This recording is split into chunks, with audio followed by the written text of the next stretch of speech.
আজকের পর্বে বিজি আপুদের জন্য ইজি রেসিপি শেয়ার করছি। মাত্র 1 কাপ মসুরের ডাল আর একটা ডিম দিয়ে এই রেসিপিটা রান্না করে নিয়েছি। সময় লেগেছে খুবই অল্প আর খেতে হয়েছে ভীষণ মজার। আমি 1 কাপ মসুরের ডাল 1 ঘন্টার মতো ভিজিয়ে রেখেছিলাম। তো এটা ভালো করে ধুয়ে পানি ঝরিয়ে নিয়েছি। তার সাথে 2 কোয়া রসুন আর একটা কাঁচামরিচ দিয়ে একদম স্মুথ একটা পেস্ট রেডি করে নিয়েছি। অনেক সময় আছে না যে মাছ খেতে ইচ্ছে করছে না বা তাড়াহুড়া করে রান্না করে বাইরে বের হতে হবে, তাদের জন্য একদম পারফেক্ট একটা রেসিপি।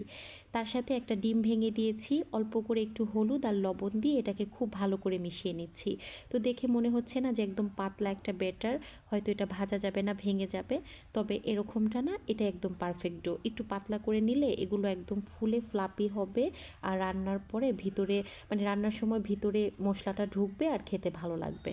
তো যাই হোক, এগুলোকে এরকম ছোট ছোট করে ভেজে নিচ্ছি আর কি। এটা ভাজতে না 1 মিনিটের মতো সময় লাগবে, তবে খুব কড়া করে ভাজলে আবার শক্ত হয়ে যাবে, খেতে ভালো লাগবে না।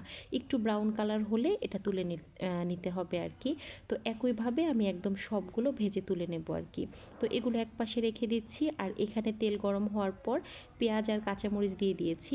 তো পেঁয়াজটা কিছু সময় একটু নেড়ে চেড়ে ভেজে নেওয়ার পর একদম ঘরোয়া মশলা যেগুলো কিচেনে আছে সেটা দিয়ে রান্না করব।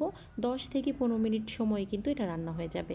তো এখানে 1/2 টেবিল চামচ আদা রসুন পেস্ট, পরিমাণ মতো লবণ আর 1 টেবিল চামচ করে হলুদের গুঁড়ো, মরিচের গুঁড়ো, ধনিয়ার গুঁড়ো, জিরার গুঁড়ো আর 1/2 টেবিল চামচ গরম মশলার গুঁড়ো দিয়েছি। এতে করে ভালো একটা ফ্লেভার বের হবে আর টেস্টটাও কিন্তু ভালো আসবে। তো মশলাটাকে খুব ভালো করে একদম ভুনে নেওয়ার পর ভেজে রাখা সবগুলো ডাল আর ডিমের বড়া এখানে দিয়ে দিলাম। তো একটু নেড়ে চেড়ে মিশিয়ে নেওয়ার পর এখানে আমি 1 কাপের মতো পানি দিয়ে দিচ্ছি। তো একটা ঢাকনা দিয়ে রান্না করে নেব। তো এটা আপনি কথা বলতে বলতেই কিন্তু রান্না হয়ে যাবে। আমি বলবো এর চাইতে ইজি আর মজার রান্না হতেই পারে না যারা বিজি আপু আছেন তাদের জন্য। তো এই তো একটু ধনিয়া পাতা দিয়ে তারপর নামিয়ে নিচ্ছি। ভালো লাগলে প্লিজ একটা লাইক দিবেন, শেয়ার করবেন ফ্রেন্ড এবং ফ্যামিলির সাথে।